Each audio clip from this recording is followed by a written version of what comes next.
dentro de la laringe y estallaba en el aire como el grito de un recién nacido, comprendió que era. La tierra le había jugado una mala pasada para poseerlo, para poseerlo, y se daba cuenta cuando su sangre empezaba a extinguirse y su piel era una bolsa vacía y medio podrida.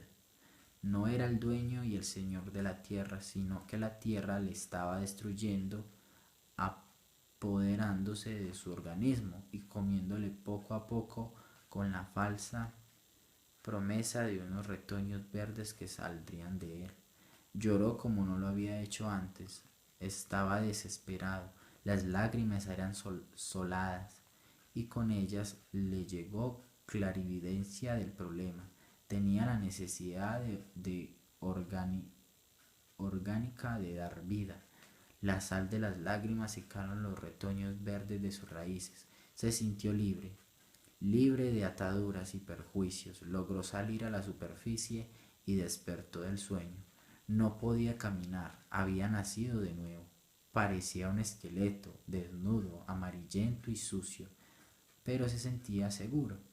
Sabía que su organismo estaba medio destruido, pero su psiquis aún se conservaba intacta. Iba a luchar desesperadamente por vivir y no tenía que morir para germinar.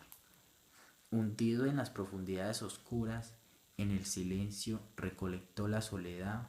El acto de verdadera creación era un acto factible solo a Dios y a las mujeres. No podía ser Dios, pero se haría todos los trasplantes y cirugías para transformarse en mujer. La pesadilla. Era difícil saber si los enemigos acechaban tras las puertas cerradas o estaban escondidos en las oscuras membranas del cerebro. Dick había trabajado toda la noche acumulando los datos que le proporcionaban a su computadora sobre la vida íntima de su adversario.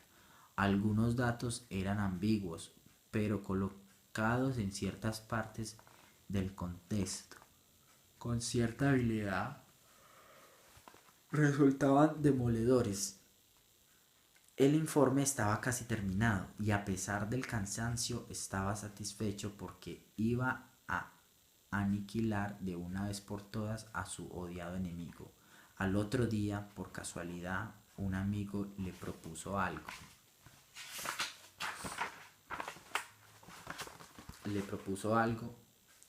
y ese algo era hacer un viaje a la estrella lejana.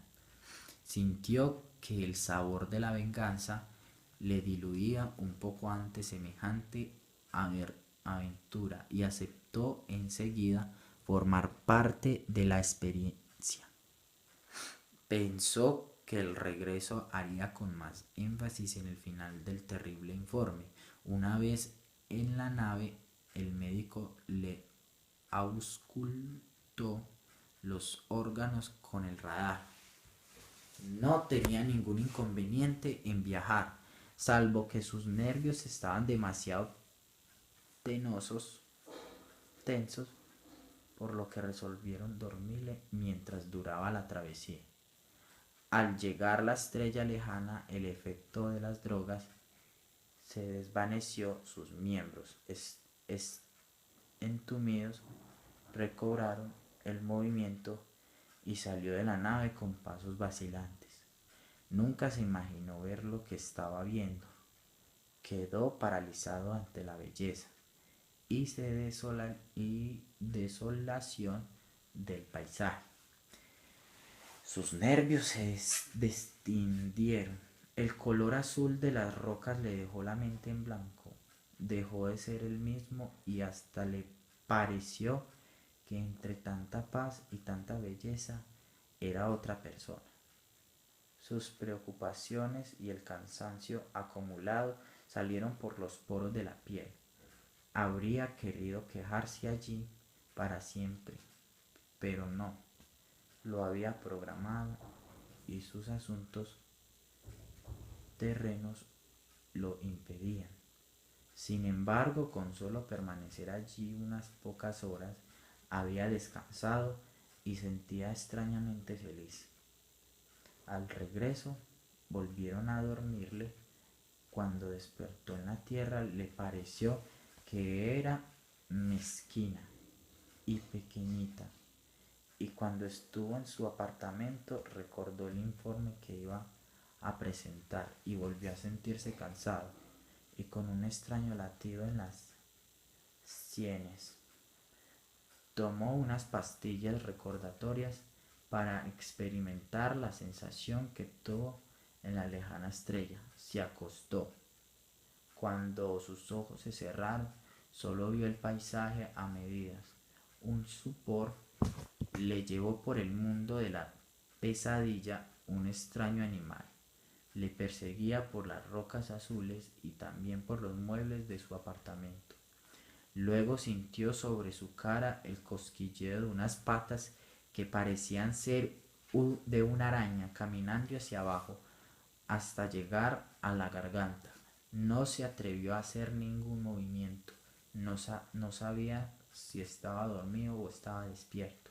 El paso del animal aumentaba por momentos, lo sentía por el grosor de las patas que estaban sobre el pecho, y con una lentitud desesperante bajaban por el estómago y después poco a poco sobre el vientre y luego por las piernas, que no lo podían mover porque parecían clavadas al colchón.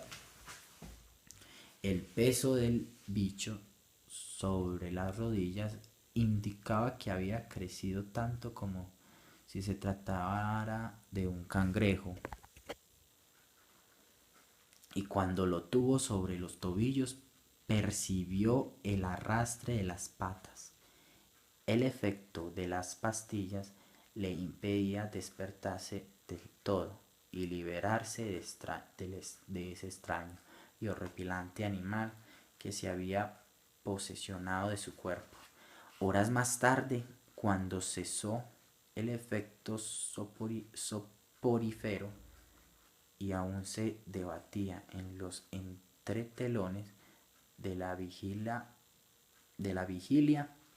abrió los ojos y se inmovilizó de terror. Vio al horrible animal, color amarillo oscuro, que estaba mirándole azagapado debajo de un sillón. Todo le parecía un gigantesco ojo con patas escapado de alguna absurda cabeza, ajeno a toda especie terrena. Quiso gritar y no pudo. Logró hacer un esfuerzo sobrehumano y de un salto se precipitó al baño. Cerró la puerta y decidió sumergirse en la bañera para tranquilizarse. Luego se acostó, conectó las manillas de masaje para distender los nervios. Sus sienes seguían latiéndole a un ritmo acelerado. Sus manos y piernas aún temblaban, pero estaba más sereno. Se envolvió en una toalla y se dispuso a salir para enfrentarse al animal, pero al abrir la puerta del baño dio un grito de pavor. Allí estaba el bicho esperándolo que saliera. Presa de pánico, le saltó por encima, corrió a su dormitorio y antes de que penetrara pudo cerrar la puerta. Pasó muchas horas encerrado al borde de la locura. Sabía que el animal estaba tras de la puerta, pugnado por entrar. Sentía los golpes y arañazos en la madera. Quiso pedir auxilio marcando algún número de teléfono, pero no recordaba ninguno. No podía permanecer encerrado para siempre. El bicho no podía encontrar una nueva entrada al parecer por la ventana y romper los cristales, o quizás debido a la facultad de cambiar de tamaño ya estaba adentro. Tomó unas cuantas pastillas estimulantes, se sintió veleroso, sacó una varilla de hierro que la sostenían las pesadas cortinas. Abrió la puerta y sin pensarlo dos veces descargó su terror y su repugnancia sobre el cuerpo del animal. Golpeaba y golpeaba con furia sobre la masa informe.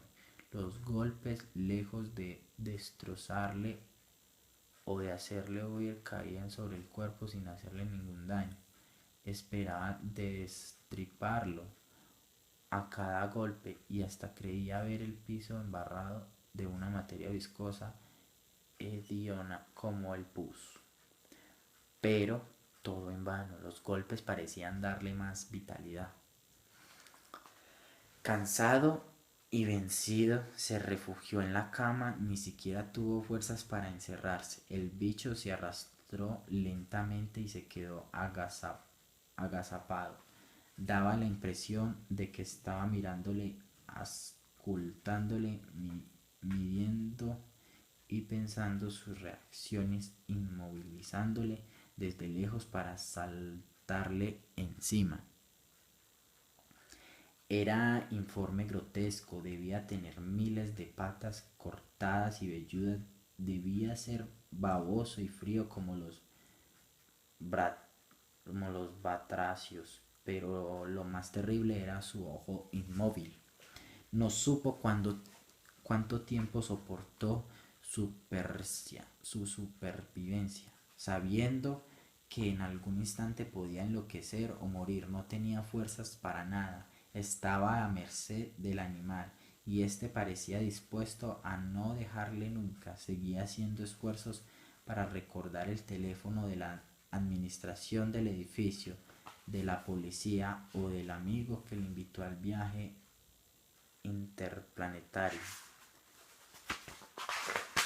Pero, pero su mente estaba en blanco y, cosa rara, solo recordaba con insistencia el número telefónico de su odiado enemigo.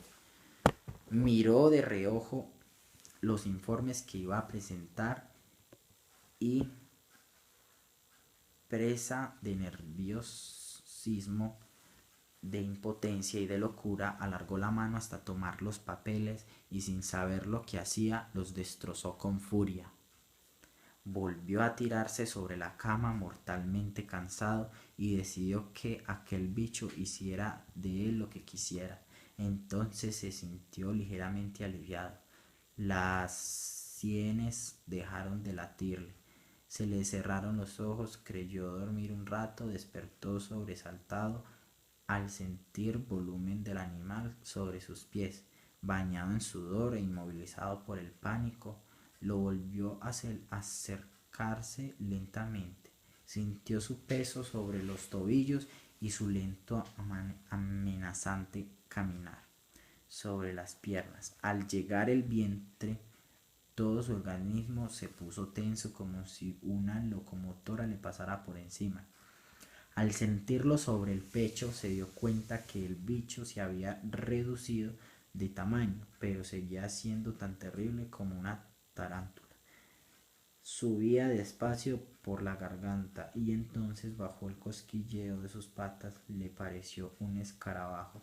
Cuando llegó a su cara, caminó como una mosca estercolera y luego sintió cómo se reducía al mínimo y se introducía por la sien derecha, y ahí por él sintió donde los suicidas dan término a sus pesadillas. Se levantó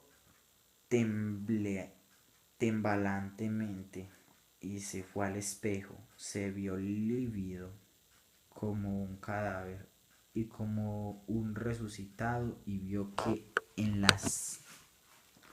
la sien derecha había un punto minúsculo de color negro que iba haciéndose imperceptible. Supo que fue un acierto romper los informes acerca de su enemigo.